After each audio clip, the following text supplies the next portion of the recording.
Hi there, this video is all about how to use automation parameters in Cubase, which sounds like a really boring subject, but I think it's something that really can bring music to life, give variety and control in your composition. So I use it in a fairly basic way, I think, or a fairly straightforward sort of way. And I'm going to go through today with you two of the main sort of areas where I use it as a media composer. My name's Andrew, and I write music for production music libraries. I've done that for 7 years. It is my job. I've had my music played on all sorts of BBC programmes and films internationally all over the world. Some really, really strange and obscure American sitcoms and reality shows. This is how I use parameters in my music on a day-to-day basis. So there's two different things that you can use here. The first one are if you write a string line, if you write a musical line, for example. Let me just record something here for a minute and just use this and show you.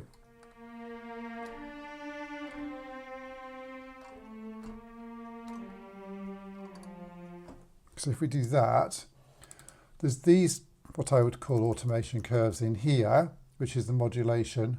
And actually, when we get to it as well, you'll see I'm using expression as well. And I'll explain that in a little while. And there's also what you might use to control things like reverb and delay and stuff like that, which occurs in a different place on Cubase. So let's do that first of all. Let's just record something really, really simple on piano just to demonstrate this. I don't think we need the cello thing anymore. Let's say, for example, you are writing a piece and the texture is getting quite thick, but you want a sense of space and reverb in it. So what you want to do is to not have the reverb on, perhaps so much or at all, perhaps, while the ensemble is playing. But right at the end, the last note, you want it to ring out and you want to have a sort of reverb tail on it. You can use automation to do that. For example, let's just record something and do that.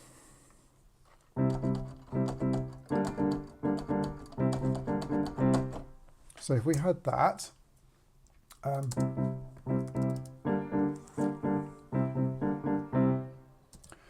you can hear there's a tiny little bit of reverb and then that's all told now. But let's try adding something. So we go da da da da da, and it dies off at the end. But we don't have any reverb during this little bit here, which might sort of mess up the texture if you've got other instruments going on. So let me bring up my mix window over onto this screen. Let's find a reverb and put that in. Use cinematic rooms.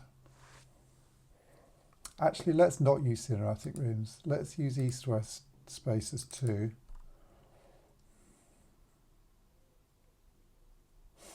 And let's use the piano, one of the piano reverbs. Piano large venue. Let's have the LA Piano Hall. It's got a 3-point-something second reverb on it there. Let's have to turn the dry up. Let's see what that sounds like. Move this back out of the way. So this sounds like this.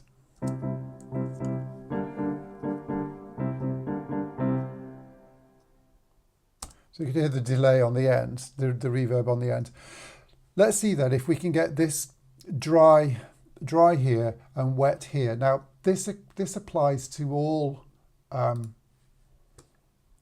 plugins and things that have got these buttons at the top here.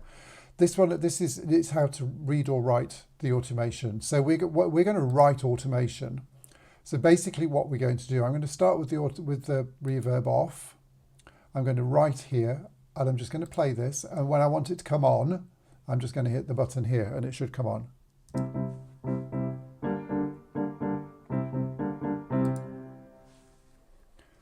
Now I didn't quite catch it there, but you can see now it's created a automation lane here. If we make this a little bit bigger, we can see where I actually switched it on. It's probably a little bit late. I'm just going to move it up. Now, let's see what that sounds like. Now, if I switch off write and just leave read on, if I go back to the beginning here, you'll magically see that the reverb is off.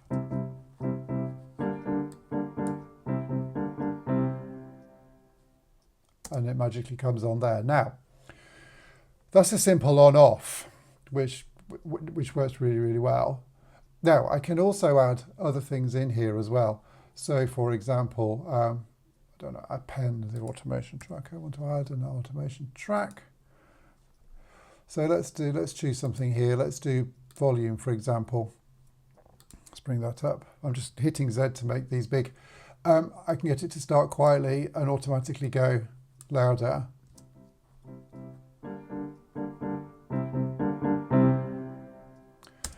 Whilst at the same time doing the automation with the reverb here. I can do this in all sorts of different shapes and things as well. If I want it to go, I don't know, like that, for example.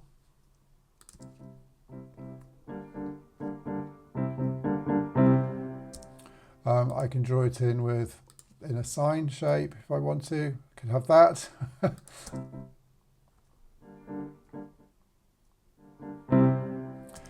So there's all different ways of putting it in or actually doing it in here. Line is probably the easiest for this.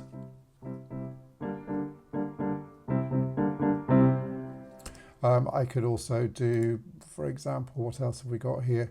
I could do left to right. I can do the panner from left to right. That should be all left now, I think.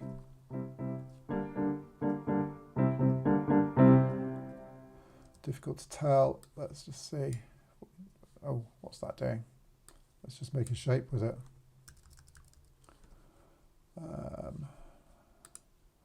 Line. Okay, now I've got myself with too many points on here, so I can highlight each of them and delete them. Highlight, delete, or probably just do that, which is select them all and delete them. Okay, so I want to go starting on one side and going to the other. It should go right to the left now. Left to right, rather. Or, hang on, I've done that too quick, too slowly. Okay, what we need to do is move this. I can drag it if I undo grid. Okay, let's try again. I put another one in there.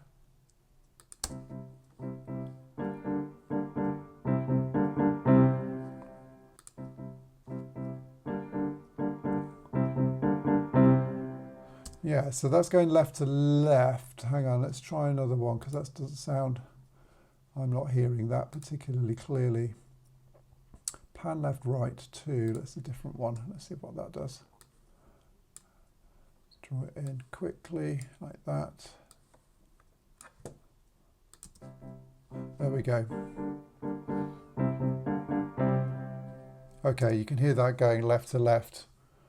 If I wanted it to go just left to right, hopefully like that.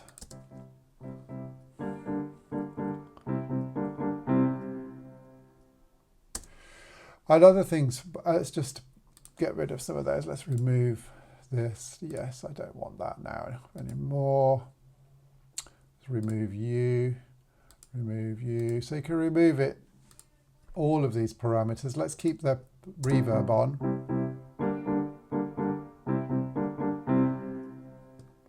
That still sounds like it's not in the middle now for some reason.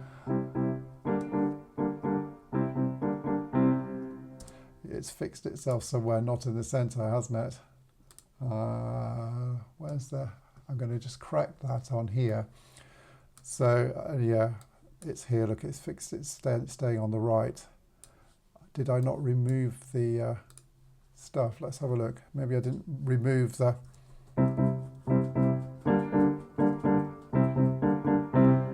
Okay, it just glued itself over on that side. Okay, where it can also be a lot of fun is in doing gradual sort of changes. So, for example, if we use an EQ, let's do this so we can see what we're doing. This is our piano.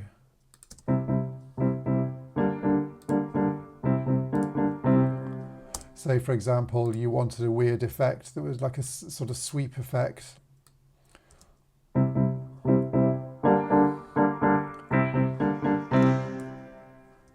And we switch off the right and it'll just read it.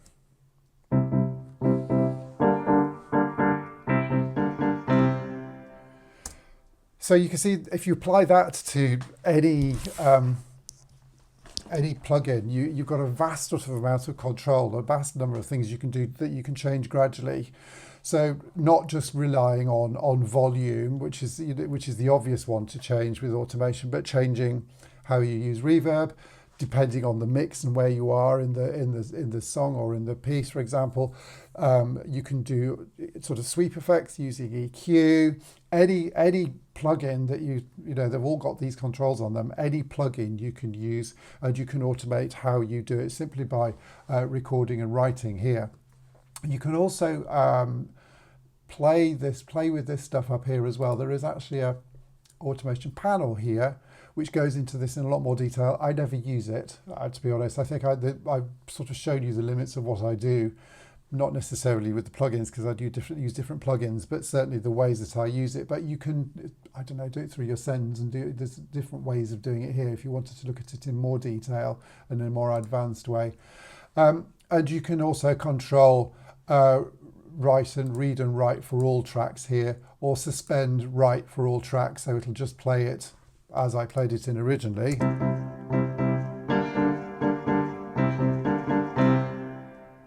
Which is just with the reverb on all the time. Okay, so that's that. That's the sort of first way of doing this. Let's just get rid of all of this for a minute. The second way where I use automation a huge amount is when writing for mainly sort of acoustic instruments, but loads of instruments have automation controls on them to change the timbre, the volume, the tone, etc., etc.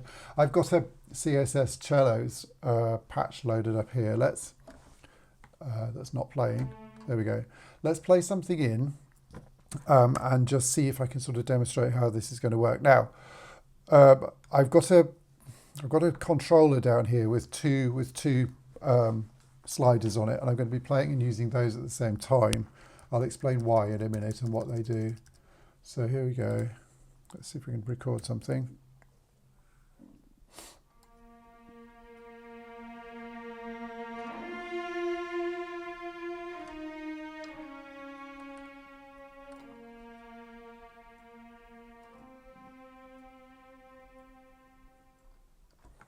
There's a lot of things you can automate at the bottom of here in the editor window. I've got modulation, which is the sort of standard mod wheel thing going on, and I've also got expression going on, which is my second slider, which is essentially volume. There's a lot more choices of stuff down here as well. You can have, these are all done by CC controllers. There's other ones here as well. It's a sort of slightly different way of doing it from what we were looking at previously. But the combination of the two really, really allows for a real rise and fall of dynamic and tonality as well. See how softly that sort of starts off and builds?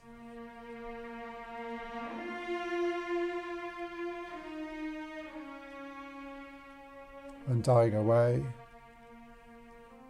And naturally I've died away at the end here as well, look.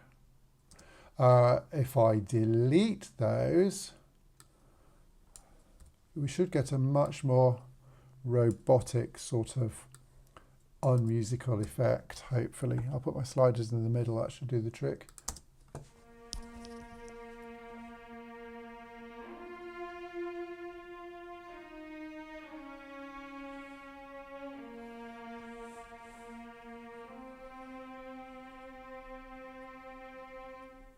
You can hear particularly at the end, that really makes a big difference. Let me undo what I just did then by doing Command and Z and put them back in again.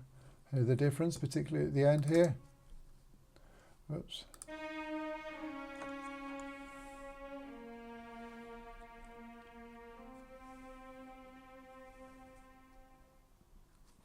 Now this library, which is Cinematic Studio Strings, you can actually control the vibrato as well. So this time, let me do that. It doesn't work very well with CSS, I have to say, but I'll add it in. This is without vibrato.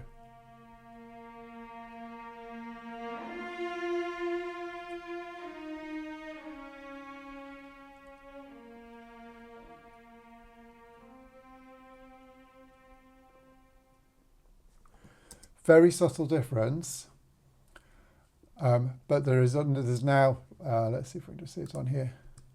There's now a, where are we? Is it CC9? I can't remember which one it is on this. No, it's breath, I think. There we go. The breath controller here, you can see it going up and down as I'm doing my slider, affects the vibrato. No sound. Why no sound? There's my volume down. There we go. Okay. So we've got lots of vibrato with the slider up, no vibrato with it down. Now, I don't personally think CSS does this particularly well. It seems to be a sort of on-off vibrato is not playing, or it is playing. Other libraries, so I'm trying to think what I've got that does it really, really well. I think the Hollywood Strings does it reasonably well, the original Hollywood Strings, whereby the vibrato increases gradually as you move the slider, but this is a bit of an on-off, as you'll hear.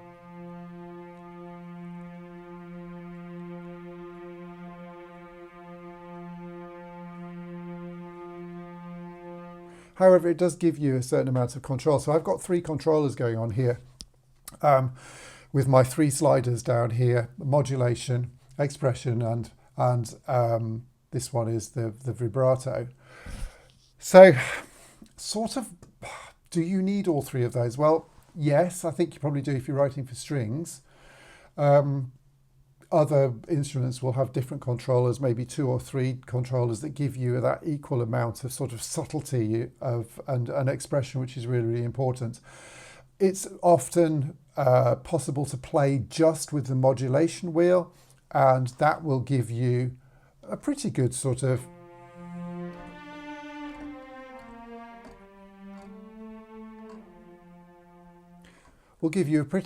stretch of dynamic, and more importantly, modulation tends to do tone. Let me just demonstrate this on the, got the CSS trombones here. So if I move the modulation wheel for this,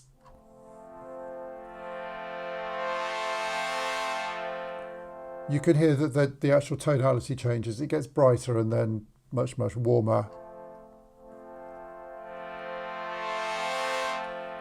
which is okay. But if I've got a lot more control if I use the expression with it, got a lot more wider dynamic range.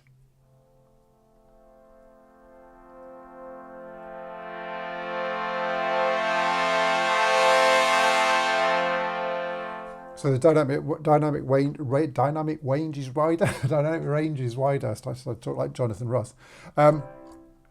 But the great thing is that I can control the tonality separately from the volume. So I can, for example, have that really nice warm trombone sound, but have it at different volumes.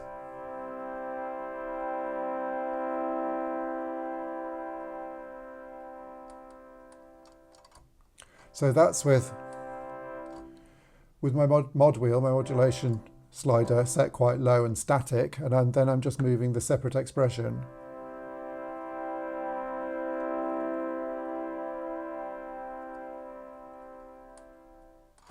So can you do this without a slider controller, a hand controller here? Well, yes, you can. You can draw these things in here, just using the tools up here to make different shapes. That works reasonably really well. You can do your modulation and then add your expression later. Start with modulation if you've got a mod wheel, and do your expression later. But I think it's really hard. I think to get something that's really, really musical, you do need to be using the slider thing here. If you can do it, you can get them fairly cheaply. There's a Korg Nano something. It's only about 30 or 40 pounds, which has sliders on it. I'm using a Ghost Note Audio, which has got a nice reach on the sliders. It's very, very straightforward. It feels really, really nice to use. And since I've started using it, I've noticed it's so much easier to control, particularly orchestral sounds, which is the sort of main things that I do. Just the subtlety of sound and the tailing off, and the just being able to just really, really get that dynamic range really works really, really well for me. Okay, so I hope there's been something there of use. If you're still here, congratulations, well done. Have a play with this. This is sort of how I use control parameters and automation in Cubase. There's loads and loads of other things that you can do, things I'll have missed out and other ways of doing things. So if you've got anything that you can add to this in the comments, would be really, really helpful. Although I do hope you got some help on some use out of this, and I hope to see you in another video soon. Thanks a lot. Bye-bye.